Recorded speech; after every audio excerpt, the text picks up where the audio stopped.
Good evening students. हम विगोत्स्की theory कर रहे थे। उसमें कल हमने ZPD और स्कैफोल्डिंग और MKO यानी कि मोर नॉलेजेबल अदर्स की बात की थी।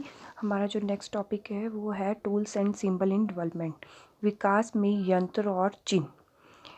Meaning of tools and symbols की हम पहले बात करते हैं कि विकास में यंत्र टूल से अभिप्राय है पदार्थ यानी कि ऑब्जेक्ट।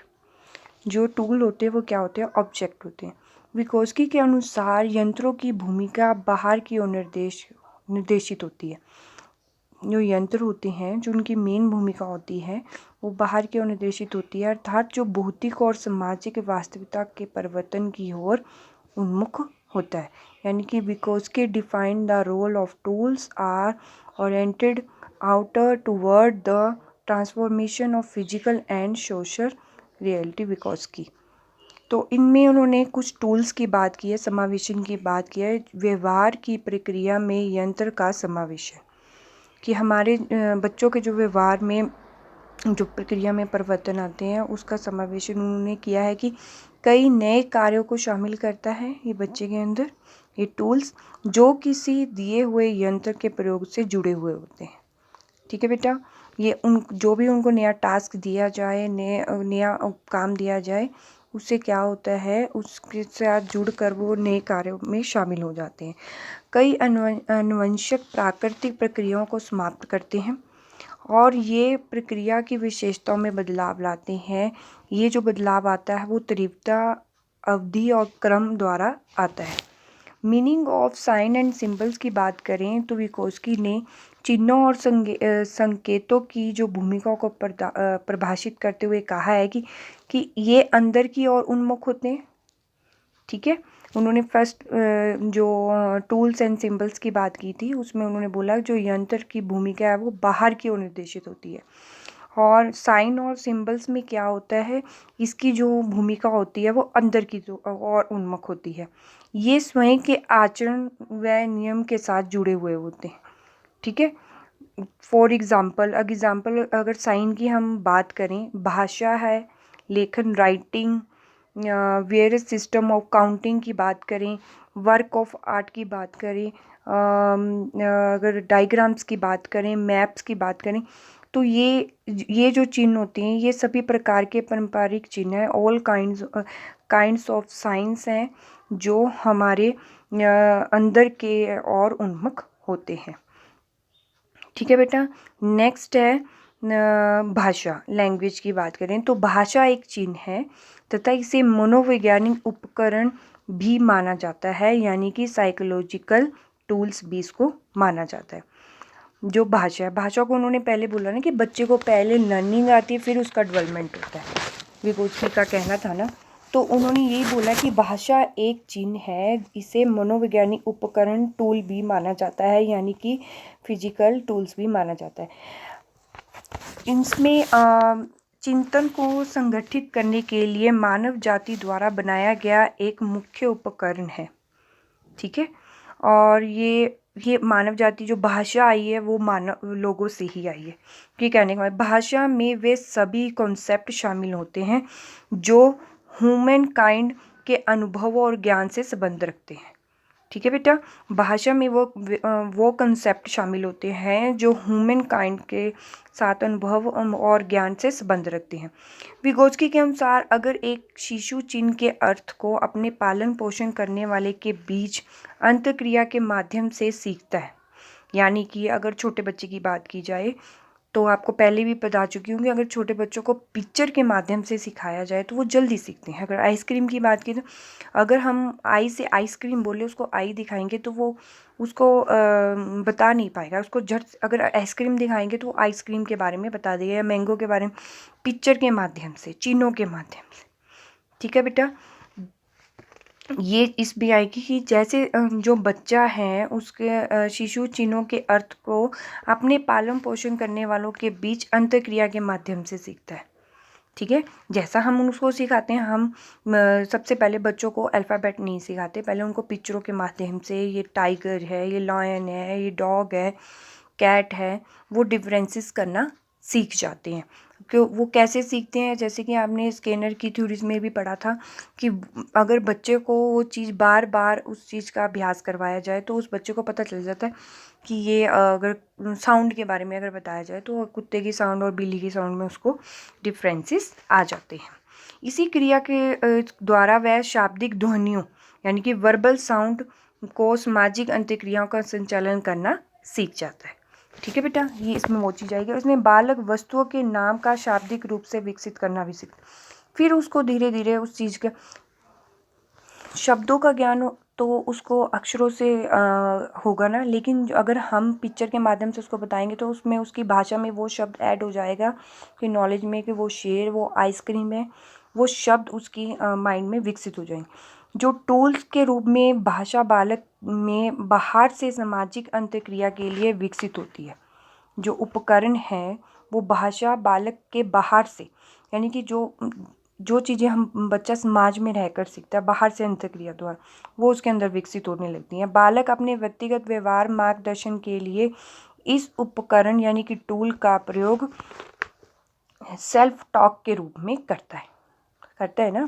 पहले बच्चा ये सिंपल लैंग्वेज जो यानी कि जो बच्चे को सिखाया जाता है, धीरे धीरे जब वो स्कूल में एडमिशन लेता है तो उसके बाद शब्दों में ज्ञान होती है, थिंकिंग आउट लाउड होती है, उसकी ऊंची आवाज़ में चिंतन होता है, यानी कि उसके जो मार्गदर्शन के लिए जो टूल्स बनाए गए हैं तो उसमें क्या होता है, उसके जो सेल्फ टॉक के रूप में, समाज के रूप में वो कार्य करता है, या ऊंची आवाज़ के चिंतन में, थिंकिंग आउट लाउड के रूप में काम करता है। प्रारंभ में तो वह सेल्फ टॉक सामाजिक अंतःक्रियाओं का एक अच्छा उपकरण होता है, लेकिन जब बालक अकेला होता है या फिर बहरा हो तो बच्चे के साथ इस उपकरण का स्तर कुछ कम हो जाता है। तो नेचुरली बात है, वो समाज में अगर आएगा भी, अगर किसी को सुनाई नहीं देता, उसको हेयरिंग्स प्रॉब्लम है तो, या उसको विजुअल प्रॉब्लम, विजुअल में तो चलो उसको सुनाई देगा बट वो दिखेगा नहीं वो चीज़, लेकिन वो शब्दों का ज्ञान वो उसके शब्द भंडार में यानी कि समा जाएगा, विकसित हो जाएगा। लेकिन अगर हेयरिंग बच्चा वो समाज में आया है तो उसका जो ये स्तर है उपकरण, भाषा का जो उपकरण है वो उसका स्तर वो कम हो जाएगा। लेकिन जो अगर सेल्फ टॉक की बात की जाए, अगर अच्छे खासे बच्चे को अगर सुनता है तो उसमें उसका जो ज्ञान है वो विकसित होगा, और धीरे धीरे जो वार्तालाप है, उसका व्यवहार है, वो उसकी वाणी में सम्मिलित होता रहेगा, और स्कूल जाने से उसके जो सेल्फ टॉक यानी कि शुरू हो जाती है समाज में। ठीक है, इनर स्पीच बन जाती है, और इनर स्पीच यानी कि आंतरिक वाणी का विकास सोशल स्पीच के विभेदीकरण से होने लगता है। ठीक है बेटा, इनर स्पीच का जो विकास है, हमारा जो आंतरिक वाणी का विकास है, वो सामाजिक वाणी के साथ मिलकर विभेदीकरण होने लग जाता है, और इस प्रकार बोलना, स्पीकिंग दो दिशाओं में विकसित हो जाती है। एक सोशल कम्युनिकेशंस हो जाता है, दूसरा इनर स्पीच हो जाती है। ठीक है बेटा, ठीक है बेटा, इससे क्या होगा कि सोशल कम्युनिकेशन स्टार्ट हो जाएगा, क्योंकि वो समाज में आ गया, और वो उसकी जो इनर स्पीच है, उसकी आंतरिक वाणी, उसको कोई रोक नहीं सकता है। उसके जो भाव हैं वो और लोगों के सामने प्रकट होने लगते। ऐसा नहीं है कि जो चिंतन भाषा के रूप के बिना नहीं होता है, बल्कि ये बहुत उच्च स्तर का विकसित होता है। आंतरिक स्पीच का बाहरी स्पीच से अंतर नहीं किया जा सकता। एक्सटर्नल स्पीच विचारों को भाषा में बदलने की प्रक्रिया को बाहरी स्पीच कहते हैं, और जो आंतरिक भाषा है ठीक इसके विपरीत होती है। यह स्पीच के आंतरिक विचारों को बदलने की प्रक्रिया होती है। ठीक है बेटा, इसमें बहुत कम शब्दों का प्रयोग किया जाता है, और आंतरिक स्पीच के एक शब्द को बाहरी स्पीच के कई शब्दों का प्रयोग करके अभिव्यक्त किया जा सकता है। ठीक है, इससे क्या होता है, विकोस्की के कहने का मतलब ये है कि जब धीरे धीरे बच्चे को जो भाषा का ज्ञान पहले घर से मिलता है, फिर जब सोशल कम्युनिकेशन होने लगता है तो धीरे धीरे जो उनके शब्दों का जो प्रयोग है, उसकी स्पीच है, वो आंतरिक विचारों में बदलने शुरू हो जाती है, और जो उसके आंतरिक विचार होते हैं, एक शब्द को वो बाहरी शब्दों के साथ मिलकर अभिव्यक्त होने लगते हैं। नेक्स्ट है इसके जो टाइप्स हैं, वो जो साइंस हैं, वो ये है जो पहला है, ये वो चिन्ह होते हैं जिनके संदर्भ में होते हैं, जो इनके संदर्भ में आते हैं। इसमें बहुत सी जो रिसेम्बल्स का प्रदर्शन होता है। ये साइन, जो ये चिन्ह हैं, ये इनके यानी कि इनका जो मेन जो पार्ट होता है वो ये होता है, ये एक दूसरे से क्लोज होते हैं। ठीक है, sign that closely resemble what they were referring to, ये एक दूसरे के साथ निकटता का और समानता का प्रदर्शन करते हैं। और वह वर्बल साइन की बात हम करें, वर्बल साइन ये वो चिन्ह हैं जिनके द्वारा सब प्राय से कोई भी प्रत्यक्ष संबंध नहीं होता। इनका जो संबंध होता है वो अधिक मूर्त होता है। ठीक है, कहने का मतलब ये है कि ये परंपराओं के अधिगम के माध्यम से समझा जा सकता है। इनके अर्थों को निर्धारित कर सकते हैं जब व्यक्ति उस शब्द का अर्थ सीख जाता है।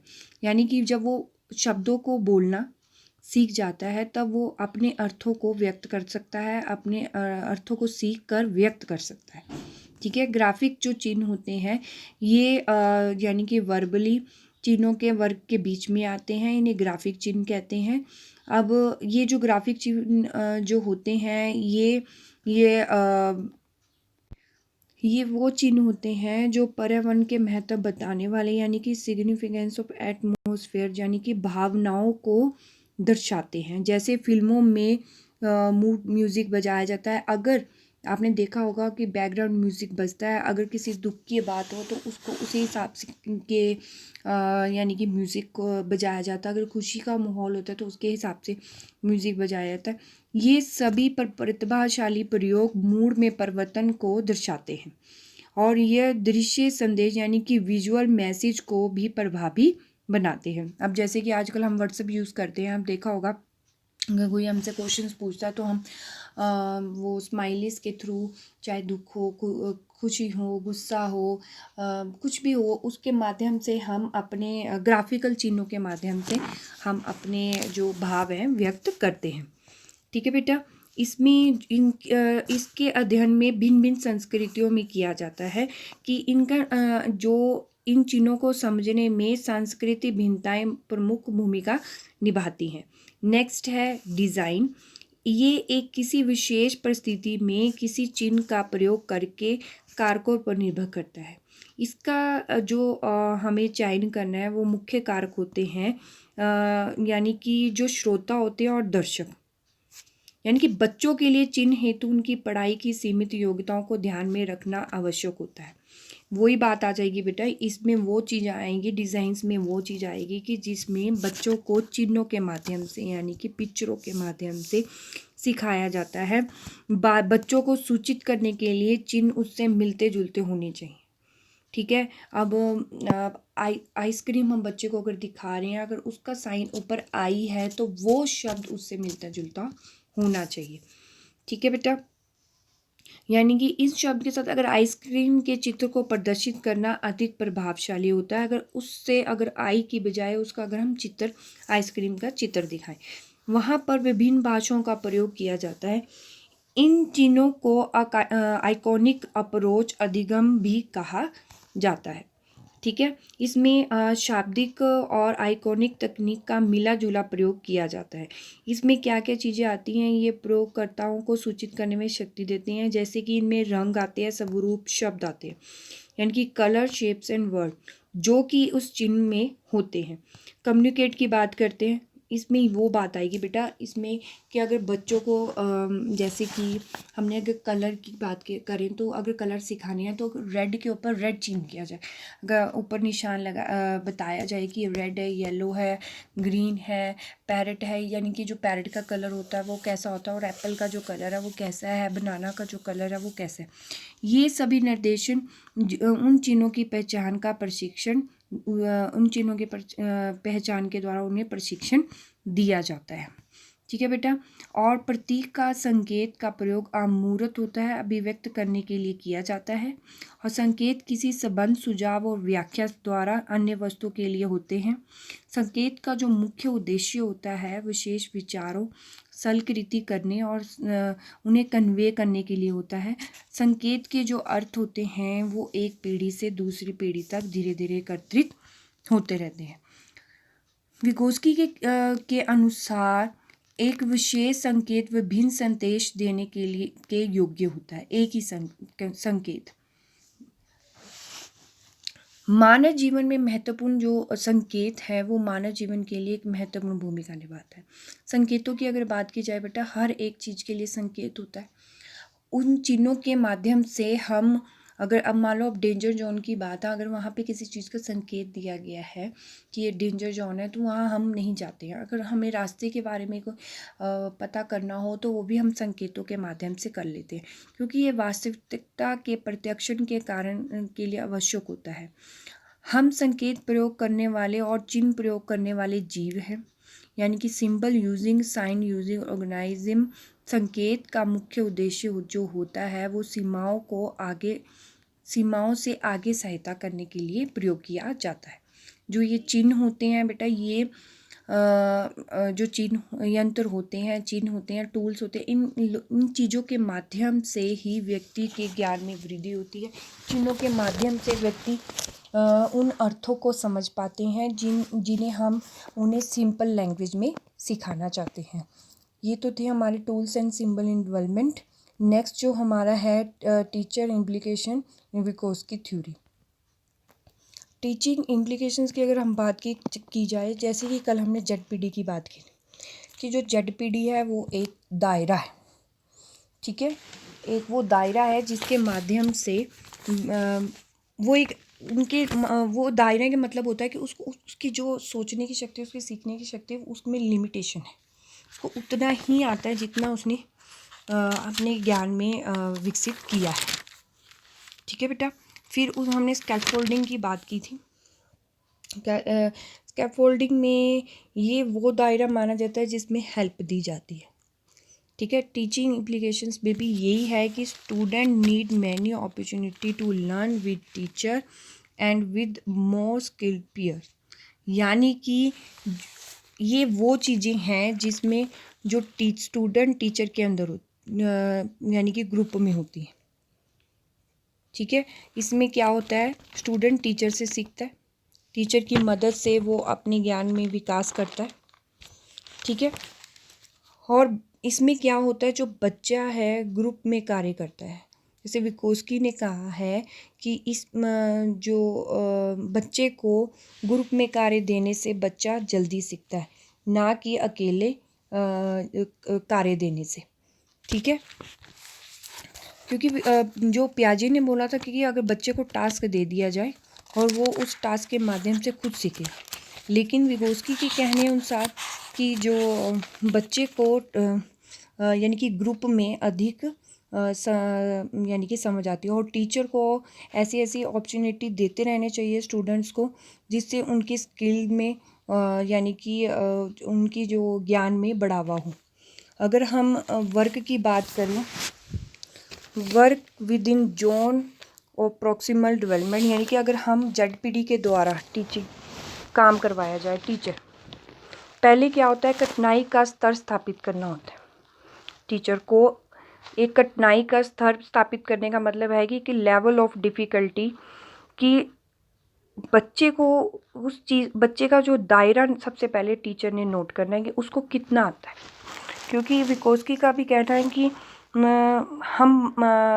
उन्होंने ये बात कही थी कि किस एज का बच्चा कितना सोच सकता है, ये हम सबसे पहले टीचर को ये पहचानना होगा, उसके अंदर कितनी कैपेबिलिटी है, कितना वो उस चीज़ को सीख सकता है। फिर उसको चैलेंज दे सकते हैं, बट जो चैलेंज हो वो उसके लेवल का हो, बट नॉट टू डिफ़िकल्ट। कि चैलेंज के माध्यम से हम उस चीज़ को पहचान सकते हैं कि उस बच्चे की नॉलेज कितनी है। टास्क के माध्यम से या फिर MCQ द्वारा, या फिर प्रोजेक्ट मेथड के द्वारा, प्रॉब्लम सॉल्विंग के द्वारा, किसी एक्टिविटी के द्वारा। ये सारी चीज़ें हम बच्चे की लेवल पहचानने के लिए कर सकते हैं। मीन डिफरेंटिंग लर्निंग एक्सपीरियंस की अगर हम बात करें कि अनुभव सीखने में जो मुख्य कठिनाई जो हो सकती है वो ZPD द्वारा हो कि यानी कि उसको उतना ही ज्ञान है। ZPD का जो दायरा है उसमें जो उसकी सीखने की प्रक्रिया वो उतनी ही है, बट अगर उसको अनुभव के द्वारा, किसी की हेल्प के द्वारा उसको सिखाया जाए तो उसकी सीखने की प्रक्रिया कितनी है वो उस बच्चे के अंदर देखी जाती है, वैल्यूएट किया जाता है, वैल्यूएट इंडिपेंडेंट परफॉर्मेंस। फिर उसके बाद ये वैल्यूएट करना होगा कि जो उसने अकेले परफॉर्मेंस दी है उसका वो लेवल क्या है, ठीक है ना। उसकी सोच के माध्यम से जो उसको हमें अपने प्रोजेक्ट दिया है, उसको प्रॉब्लम सॉल्विंग दी है या कोई एक्टिविटी दी है, उसमें उसको वैल्यूएट करना होगा और उसमें देखना होगा कि जो ZPD का जो कार्य है वो इंडिपेंडेंट होता है, कि उसमें जो दायरे में आता है वो उतना ही आता है कि उसको जो चीज़ उसने उतनी ही सीखी है, उसको उतना ही ज्ञान है।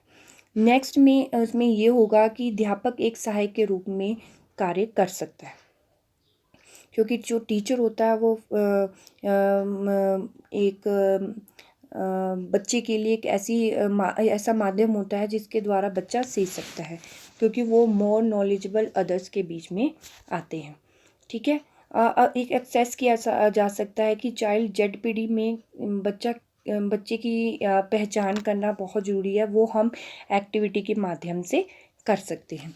फिर उसमें हम प्रोवाइड करवाएंगे, जब हमने वैल्यूएट कर लिया, इंडिपेंडेंट परफॉर्मेंस करवा ली बच्चों से, फिर हम देखेंगे कि बच्चे को हाँ इतना ही पता है, उससे आगे उसको कुछ नहीं पता है, क्योंकि उसको अगर हम मोर टास्क देंगे, गिवन टास्क अबव ZPD, कि ZPD से ऊपर का टास्क अगर हम देंगे तो अध्यापक जो है वो बच्चे का लेवल यानी कि जो उसका लेवल पहचानेगा, उसका लेवल कितना है।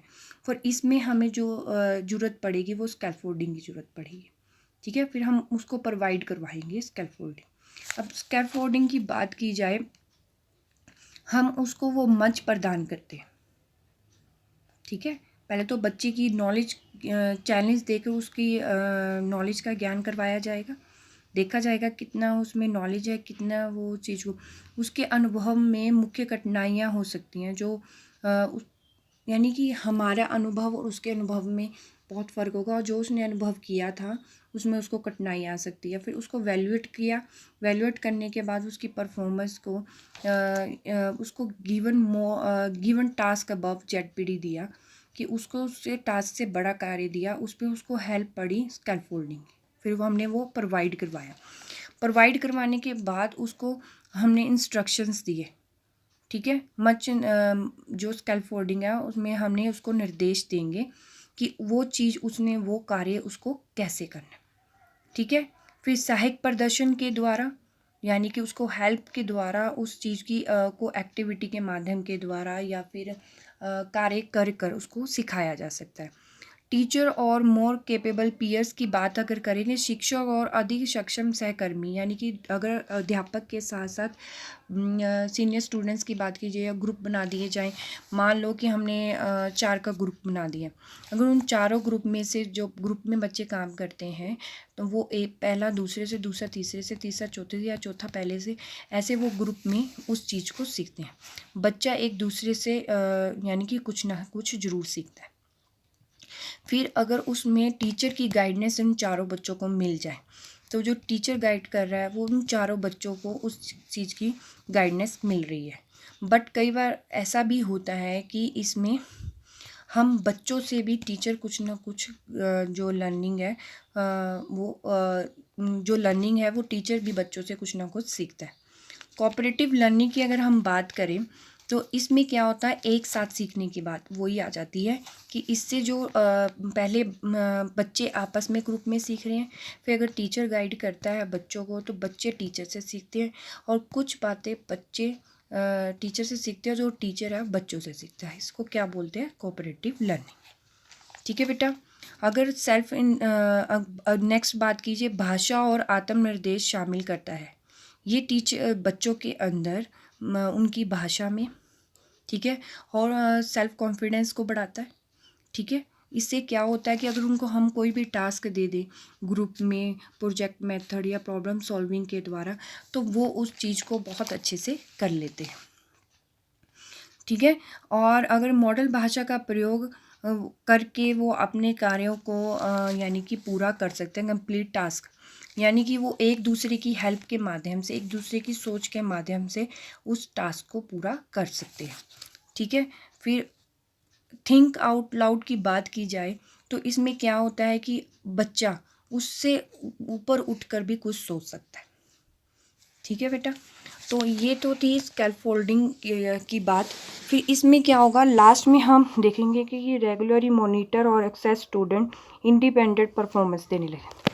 फिर स्कैफोल्डिंग में उन्होंने पहले टीचर्स गाइडेंस ली, सहकर्मियों से मदद ली, ग्रुप में कार्य किया, फिर वो स्वतंत्र रूप से कार्य करना शुरू करता है। जैसे कि कल मैंने आपको एक पिक्चर के माध्यम से बताया था कि अगर बच्चे को साइकिल चलाना नहीं आता हो, उसके फादर उसकी अगर हेल्प करते हैं तो धीरे धीरे उसको वो उस चीज़ को करना वो सीख जाता है। तो फादर कोई भी है तो उसको स्वतंत्र रूप से छोड़ देते हैं। तो अगर उसकी हमने मॉनिटरिंग की, उसे असेस किया, उसे रेगुलर, तो अगर वो स्टूडेंट को वो चीज़ आ गई, तो अगर वो बच्चा उस चीज़ को इंडिपेंडेंट परफॉर्मेंस देने लग गया तो उस बच्चे को वो छोड़ दिया जाता है। तो ये जो कार्य होता है वो ZPD डेवलपमेंट में आता है, ठीक है बेटा। ये तो थी टीचिंग इम्प्लीकेशंस। ये हमारा जो विकोस्की थ्योरी का जो टॉपिक है वो कंप्लीट हो गया है, ठीक है बेटा। Thank you, have a nice day.